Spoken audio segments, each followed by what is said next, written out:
I'm recording a video, or I have recorded a video that I left on my YouTube is my whore channel, and you can look it up there. What I'm going to say here is going to be a slightly more sanitized version of what I said on that in that video.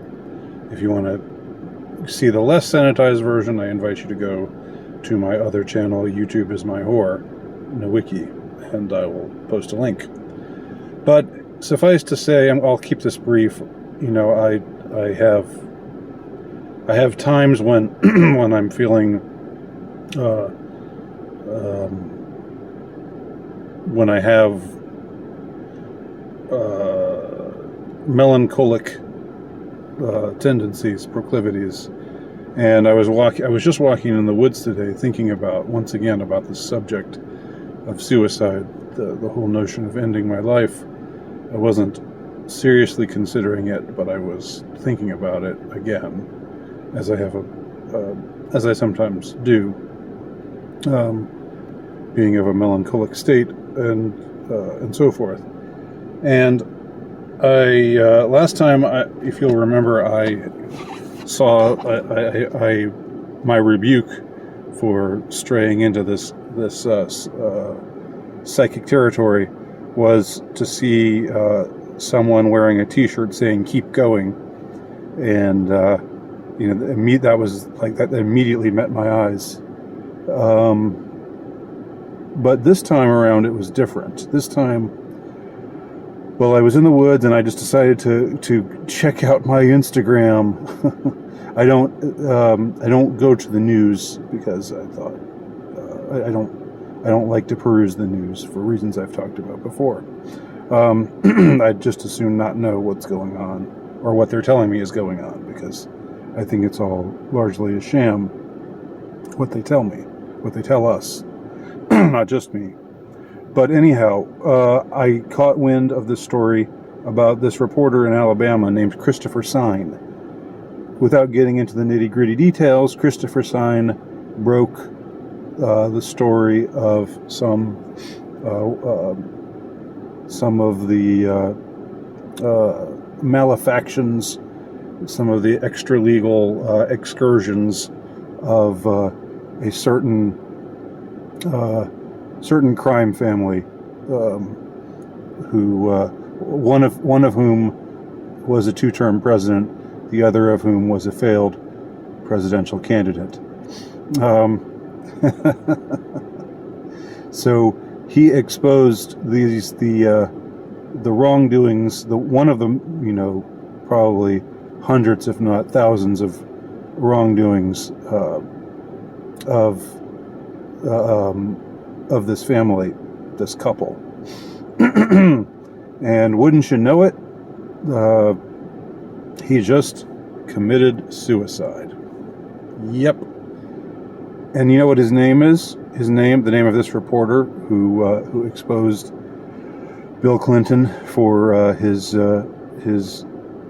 behavior, his extra-legal behavior in seeing to it that his wife was not prosecuted for her extra-legal behavior. You know what the name of this reporter who exposed all of this was? Christopher Sign. Sign, S-I-G-N. I find that pretty interesting. It was indeed a sign for me to get off this suicide crap, because people like him, you know, they're getting, they're having their lives ended, and they're getting their reputations besmirched. You know, think of how many people, not just at the hands of this particular crime couple, but the entire reptilian ruling class, let's just say. Think of how much blood is on their hands. How many people have they taken out in this way, and then said that it was an accident, or said that it was a suicide, thus besmirching the good name of those who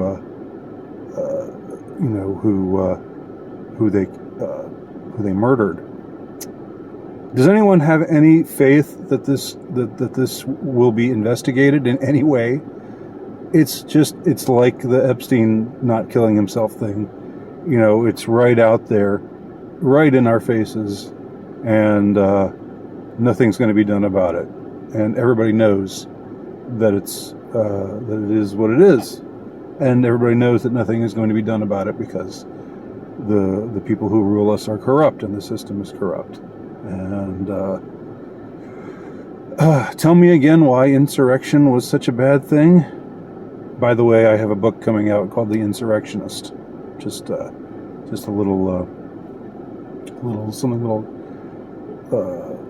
interesting little nugget to add there, which is relevant to all of this, all of what I've been discussing here. So, don't try suicide. Don't be an idiot. Don't be a chump.